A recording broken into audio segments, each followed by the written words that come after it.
Hello বন্ধুরা, শুভশ্রীর রান্নাঘরে তোমাদের সবাইকে ওয়েলকাম। আজকে দেখাবো ফিশ চপ, কিভাবে ফিশ চপ বানানো হয়। আজকে আমি কাতলা মাছ দিয়ে ফিশ চপ বানিয়ে তোমাদের দেখাবো। তার জন্য নিয়ে নেব দুটো কাতলা মাছ। সেটাকে একটু গরম জলে বয়েল করে নিয়ে তারপরে সেটাকে স্ম্যাশ করে তার মধ্যে দিয়ে সব কাটা বার করে নিতে হবে।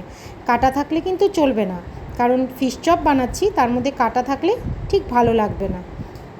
তার জন্য আমি নিয়ে নিয়েছি কুচি করে কয়েকটা রসুন কুচি আর একটা বড় পেঁয়াজের, সেটাকেও আমি কুচি করে নিয়েছি, কিছু কাঁচা লঙ্কা কুচি আর একটু আদা বাটা।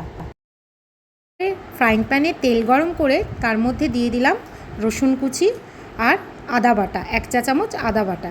সেটাকে একটু ভালো করে ভেজে নিয়ে, লাল লাল করে ভেজে নিয়ে পরে তার মধ্যে দিয়ে দিলাম কুচি করে রাখা পেঁয়াজটা আর কাঁচা লঙ্কা।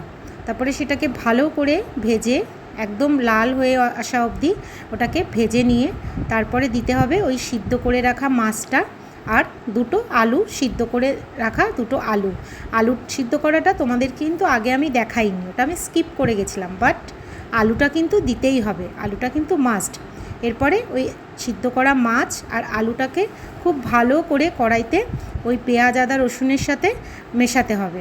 তার মধ্যে দিতে হবে 1 চা চামচ হলুদ গুঁড়ো, 1 চা চামচ লঙ্কার গুঁড়ো, 1 চা চামচ জিরে গুঁড়ো, 1 চা চামচ ধনে গুঁড়ো আর সামান্য পরিমাণে আমচুর পাউডার আর স্বাদমতো লবণ। এবারে এটাকে ভালো করে কষিয়ে নিয়ে, একদম কড়াইতে ভালো করে কষিয়ে নিয়ে এটা নামিয়ে ফেলতে হবে। এরপর হাতে একটু ঘি মাখিয়ে নিয়ে সুন্দর করে গোল গোল করে চপের শেপ করে নিতে হবে।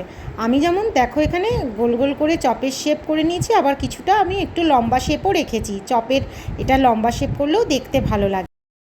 চপগুলোকে শুকনো ময়দায় মাখিয়ে নিয়ে খোলা ময়দার মধ্যে চুবিয়ে নিয়ে তারপরে ব্রেড ক্রাম্বসে সেটাকে ভালো করে মাখিয়ে নিয়ে একটা কোট তৈরি করে নিতে হবে।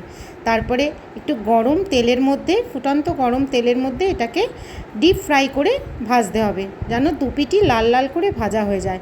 তারপরেই তৈরি হয়ে যাবে আমাদের বাড়িতে বানানো মাছের চপ।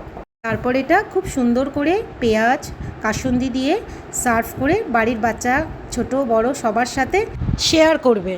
ভালো লেগে থাকে তাহলে একটা লাইক, শেয়ার আর আমার পেজটাকে সাবস্ক্রাইব করতে ভুলো না কিন্তু। টাটা।